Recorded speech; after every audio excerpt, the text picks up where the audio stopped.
ಶ್ರೀ ಗುರುಭ್ಯೋ ನಮಃ. ಹರಿ ಓಂ. ಸಮಸ್ತ ಭಕ್ತ ಮಹಾಶಯರಿಗೆ ನಮಸ್ಕಾರ. ಮಾಘ ಮಾಸದಲ್ಲಿ ವಿಶೇಷವಾಗಿ ನಮಗೆ ಬಹಳಷ್ಟು ವಿಶೇಷ ಕಾರ್ಯಕ್ರಮಗಳಿರುತ್ತೆ.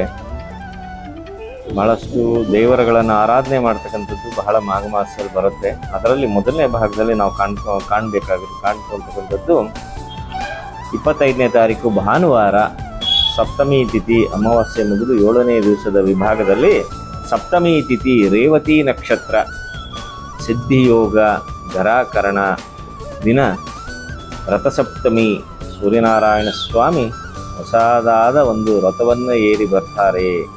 ಇಲ್ಲಿಗೆ ಸ್ವಲ್ಪ ಚಳಿಗಾಲ ಮುಗಿಯುತ್ತೆ. ಉತ್ತರಾಯಣ ಪುಣ್ಯಕಾಲದ ಒಂದು ವಿಶೇಷತೆ ಇನ್ಮೇಲೆ ಪ್ರಾರಂಭ ಆಗುತ್ತೆ. ಬೇಸಿಗೆಗಾಲ ಬರುತ್ತೆ ಅಂತಲೂ ಕೂಡ ಹೇಳ್ತಕ್ಕಂಥದ್ದು. ಈ ಸೂರ್ಯನಾರಾಯಣ ಸ್ವಾಮಿ ರಥಸಪ್ತಮಿಯ ದಿವಸ ಎಲ್ಲರೂ ಅಷ್ಟೇ, ಇದರಲ್ಲಿ ಈ ಪಂಗಡದವರೇ ಮಾಡಬೇಕು, ಆ ಪಂಗಡದವ್ರು ಮಾಡಬೇಕು ಅನ್ನೋದೇನಿಲ್ಲ. ಎಲ್ಲ ಪಂಗಡದವರು ಕೂಡ ಎಕ್ಕದ ಗಿಡ ಅಥವಾ ಎಕ್ಕದ ಎಲೆ, ಎಕ್ಕದ ಗಿಡದ ಬಿಳಿ ಎಕ್ಕದಲ್ಲಿ, ಅದು ಕೂಡ ಉದ್ದೇಶಪೂರ್ವಕವಾಗಿ ಸ್ವಲ್ಪ ಹೆಚ್ಚಾಗಿ ಗಮನಿಸ್ಕೊಳ್ಳಿ. ಬಿಳಿ ಎಕ್ಕ ಬಹಳ ಇಂಪಾರ್ಟೆಂಟ್ ಆಗುತ್ತೆ. ಗರ್ಕೆ, ತುಂಬೆ ಜೊತೆಯಲ್ಲಿ ಇಟ್ಕೊಂಡು ಅದನ್ನು ಸೂರ್ಯನಾರಾಯಣ ಸ್ವಾಮಿ ಸ್ನಾನ ಮಾಡಬೇಕಂದ್ರೆ ನೀವು ಸೂರ್ಯನಾರಾಯಣ ಸ್ವಾಮಿ ಸ್ಮರಣೆ ಮಾಡಿ ಸೂರ್ಯನಾರಾಯಣ ಸ್ವಾಮಿ ಆರಾಧನೆ ಮಾಡಿಕೊಂಡು ಸ್ನಾನ ಮಾಡ್ಕೋಬೇಕು.